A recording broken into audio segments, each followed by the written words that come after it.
ہر پھول کی اپنی خوشبو ہوتی ہے، ہر درود کا اپنا ایک نور ہوتا ہے، اپنا نور ہوتا ہے ہر درود پاک کا۔ یہ جو درود پاک ہے، اللہم صلی علی محمد وعلی آل محمد، یا اللہم صلی علی محمد وآل محمد، یہ جو درود پاک ہے اس کا ایک اپنا نور ہے، اس کا ایک اپنا کمال ہے، اور اس کی ایک اپنی تاثیر ہے۔ جو شخص اس درود پاک کو اجتماعی پڑھے گا اس کے علیحدہ فائدے ہیں، میری بات سمجھ آ رہی؟ اور جو انفرادی پڑھے گا اس کے علیحدہ فائدے ہیں، جو اجتماعی پڑھے گا اس کے اور فائدے ہیں، اور جو انفرادی پڑھے گا اس کے اور فائدے ہیں۔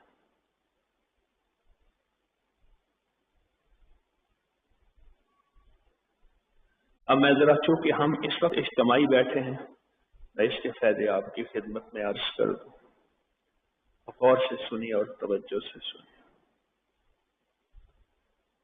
اس کا سب سے پہلا اجتماعی جو فائدہ ہے، سب سے پہلا جو اجتماعی فائدہ ہے،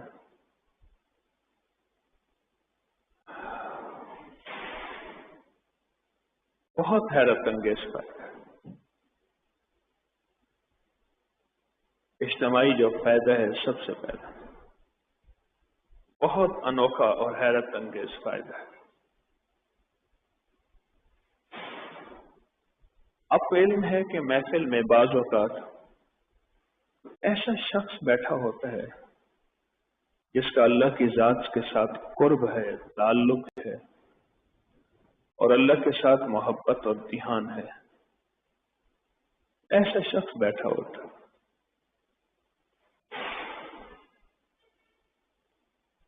اور وہ تھوڑی سی بھی اللہ کے سامنے اپنی فریاد اور بات کرے، اس کی فریاد اور بات قبول ہوتی ہے، تھوڑی سی۔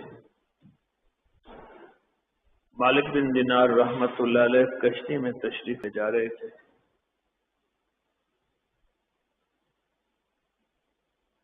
تو سارے لوگ ان سے مذاق کر رہے تھے، مذاق کرتے رہے۔ کرایہ دینے کا جب وقت آیا تو مالک بن دینار نے بھی دیا درہم، تو اس بندے نے کہا میں بھی مذاق کر لوں، جو کنڈکٹر کہوں، خادم کہوں، کرایہ جمع کرنے والا۔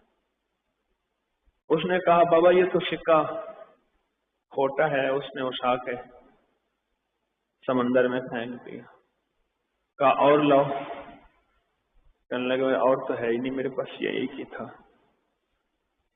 سب کا مشورہ یہ ہوا کہ انہیں اٹھا کے پانی میں پھینک دیں۔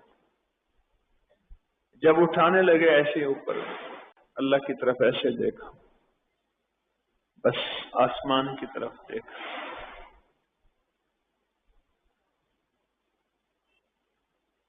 اور مچھلیاں کشتی کے چاروں طرف منہ میں درہم لے کے آ گئے، درہم لے کے آ گئے۔ آپ نے فرمایا ہاں میرا یہ درہم ہے، یہ میرا درہم۔ جو بندہ اس درود پاک کو اجتماعی پڑھے گا اور سے سمجھے، یہ ہم اپنی ہر نشست میں اس درود پاک کو پڑھیں گے۔ چلو ایک بات تو آپ کو پتہ ہے کہ سب سے افضل درود ابراہیمی ہے، یہ تو پتہ ہے، یہ تو پتہ ہے سب سے افضل درود ابراہیمی ہے، یہ تو آپ خوب جانتے ہیں۔ تو میں آپ کو سب سے افضل درود پاک کا پہلا حصہ ہی پڑھوا رہا ہوں۔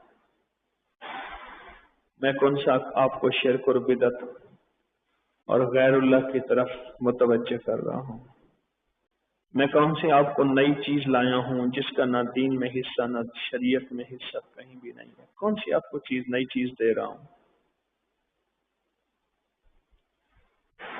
میں تو آپ کو کوئی ایسی کوئی نئی چیز نہیں دے رہا، نہ دین میں حصہ ہے نہ اس کا شریعت میں حصہ ہے۔ جو شخص اس درود پاک کو پھر غور سے سمجھے، اس درود پاک کو جو شخص اجتماعی پڑھے گا، اچھا اس کی تعداد نہیں لکھی ہوئی، ہم ایک تسبیح پڑھ لیتے ہیں، اجتماعی پڑھے گا اللہ پاک اس سے قبولیت کا مقام اور مرتبہ عطا فرمائے، قبولیت کا مقام اور مرتبہ عطا فرمائے گا۔ کون سی قبولیت؟ جیسے مالک بن دینار کی قبولیت، مالک بن دینار کی قبولیت،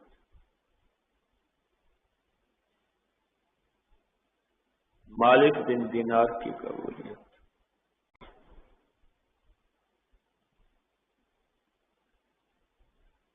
میں نے ایک بزرگ سے ایک بات سنی، ایک اللہ والے سے، ہمارے مولانا عبداللہ صاحب رحمۃ اللہ علیہ ہوتے تھے، ان سے ایک بات سنی، فرمایا حضرت سید احمد شہید شاہ اسماعیل شہید بڑے گزرے ہیں ہمارے، اس درود پاک سے بہت محبت کرتے تھے، اب بھی بالا کوٹ میں کوئی جا کے یہ درود پاک پڑھے تو ان کی روحوں کو مستی آ جاتی ہے، ان کی روحیں متوجہ ہوتی ہیں اور اس شخص کے لیے دعاؤں میں لگ جاتی ہیں۔